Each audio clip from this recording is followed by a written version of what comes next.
ಕಾಂಗ್ರೆಸ್ಗೆ ನಿಜವಾಗ್ಲೂ ಅಥವಾ ಇದು ಓವರ್ ಕಾನ್ಫಿಡೆನ್ಸ್ ಅಂತ? ಸರ್, ಓವರ್ ಕಾನ್ಫಿಡೆನ್ಸ್ ಇಲ್ಲ. ಚಾಣಕ್ಯ ಚತುರ ನಾಯಕ, ರಾಜಕೀಯ ಚತುರ ನಾಯಕ ಈ ರಾಜ್ಯದ ಮುಖ್ಯಮಂತ್ರಿಗಳಾದಂತ ಯಾರ್ರಿ ಚಾಣಕ್ಯ? ಶಿವಕುಮಾರ್ ಸಾಹೇಬ್ರವರು ಇಡೀ ಚುನಾವಣೆಯ ಪರ್ವವನ್ನೇ ಇಡೀ ಗೆಲ್ಲುವಂಗ ಮಾಡೋದ್ರ ಜೊತೆಗೆ ಇದು 7 ಕ್ಷೇತ್ರ ಏನ್ ಅಸಾಮಾನ್ಯ ಅಲ್ಲ ಅವ್ರಿಗೆ. ಏನು ಶಿವಕುಮಾರ್ ಅವರು ಎಲ್ಲ ರಂಗಗಳಲ್ಲಿ ಅತ್ಯಂತ ಒಂದು ಚತುರತೆಯಿಂದ ಚುನಾವಣೆ ಕೆಲಸಗಳನ್ನು ಮಾಡ್ತಾರೆ. ಕರ್ನಾಟಕದಲ್ಲಿಯೂ ಸಹ 7ರಲ್ಲಿ 5 ಗ್ಯಾರಂಟಿ, ಎಷ್ಟು ಗ್ಯಾರಂಟಿ ಕನ್ಫರ್ಮ್ ಆಗಿದೆಯೋ ಅಷ್ಟೇ 100ಕ್ಕೆ 100ರಷ್ಟು ನಾವು 5 ಕ್ಷೇತ್ರಗಳನ್ನ ಗೆಲ್ಲುವಂತ ಸಂಪೂರ್ಣ ತಯಾರಿ ನಡೀತಾ ಇದೆ. 100ಕ್ಕೆ 100ರಷ್ಟು ಗೆಲ್ತೇವೆ. ಬಿಜೆಪಿ ಅವ್ರಿಗೆ ಸ್ಪ್ಯಾನರ್ ರೆಡಿ ಇದೆಯಾ? ಬಿಜೆಪಿ ಅವ್ರಿಗೆ ಬೇರೆ ಕೆಲಸ ಇಲ್ಲ. ಅವ್ರು JDS ನವ್ರು ಕರ್ಕೊಂಡು ಹೊರಟಿದ್ದಾರೆ ಟ್ರೈನ್ ಅನ್ನ. ಆ ಟ್ರೈನ್ ಅನ್ನ ಯಾವಾಗ ಕಳಿಸ್ತಾರೋ ಗೊತ್ತಿಲ್ಲ.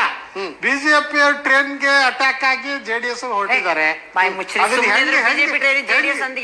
ಹೆಂಗ್ ಅಟ್ಯಾಕ್ ಆಗಿದ್ದಾರೆ ಗೊತ್ತಿಲ್ಲ. ಆದ್ರೆ ಯಾವಾಗ ಕಳಿಸ್ತಾರೋ ಗೊತ್ತಿಲ್ಲ. ಅದನ್ನ ಯಾವಾಗ ಕಳಿಸಿದ್ರೆ ಅದು ಎಂದ್ ಉಳಿತೈತೋ, ಮುಂದೋಗುತ್ತೋ, ಅದನ್ನ ಬಿಟ್ಟು ಹೋಗ್ತಾರೋ ಗೊತ್ತಿಲ್ಲ. ಅದು ಮುಂಬರೋ ದಿನಗಳಲ್ಲಿ ಗೊತ್ತಾಗತ್ತೆ.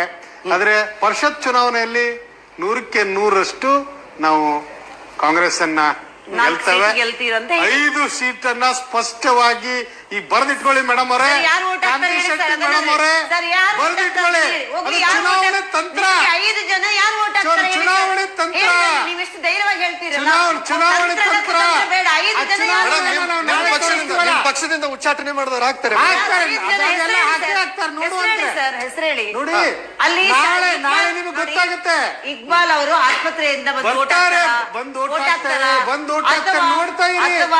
ಮಂತ್ರಿಗೆ ಸಿಕ್ಕಿಲ್ಲ ಅಂತ ಅಸಮಾಧಾನ ಇದ್ದವರು ಅದು ಗೊತ್ತಿದೆ ನಮ್ಗೆ. ಅದನ್ನ ಹೇಗ್ ಸರಿಪಡಿಸ್ಬೇಕು ಅನ್ನೋದು ಈ ರಾಜ್ಯದ ಮುಖ್ಯಮಂತ್ರಿಗಳಾದಂತ ರಿಸೈನ್ ಮಾಡ್ಬಿಟ್ಟಿದ್ರಲ್ಲ ಸರ್, ಅವರು ಸರಿ ಮಾಡ್ಕೋತಾರೆ. ಗೊಂದಲ ಬೇಡ. ನಿಮ್ ಕೆಲಸ ಏನಿದೆ ವಿರೋಧ ಪಕ್ಷವಾಗಿ ಆ ಕೆಲಸಗಳನ್ನ ಮಾಡ್ಕೊಂಡು ಹೋಗ್ರಿ. ಗ್ಯಾರಂಟಿಗಳ ಬಗ್ಗೆ ಮಾತಾಡ್ತೀರಾ? ಈ ರಾಜ್ಯದ ಜನತೆ ಗ್ಯಾರಂಟಿಗಳ ಬಗ್ಗೆ ಬರೀ ಉತ್ತರ ಕರ್ನಾಟಕಕ್ಕೆ ಗೊತ್ತಾಗುತ್ತೆ. ನಿಮ್ಗೆ ಎಷ್ಟು ಜನಕ್ಕೆ ಅನ್ನದಿಂದ ಹಿಡ್ಕೊಂಡು ಬಸ್ ಅಲ್ಲಿ ವ್ಯವಹಾರ ಮಾಡೋದ್ರ ಜೊತೆ ಇಟ್ಕೊಂಡು ವಿದ್ಯುತ್ ಕರೆಂಟ್ ಎಷ್ಟು ಉಪಯೋಗ ಆಗಿದೆ.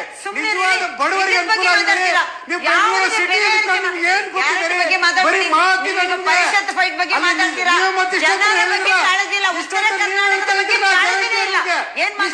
ನಿಮ್ಮನ್ನ ಮನೆಗೆ ಕಳಿಸಿದ್ದಾರೆ. 130 ಸೀಟ್ ಕೊಟ್ಟು ನಮ್ಗೆ ಕೊಟ್ಟು ಸರ್ಕಾರ ಮಾಡಿಕೊಟ್ಟಿದ್ದಾರೆ. ಸರ್ಕಾರವನ್ನ ನಡೆಸ್ತೇವೆ. ರಾಜ್ಯದಲ್ಲಿ ಸಂಪೂರ್ಣವಾದ 5 ವರ್ಷಗಳ ಕಾಲ ಸಂಪೂರ್ಣವನ್ನ ಸರ್ಕಾರ ನಡೆಸ್ತೇವೆ.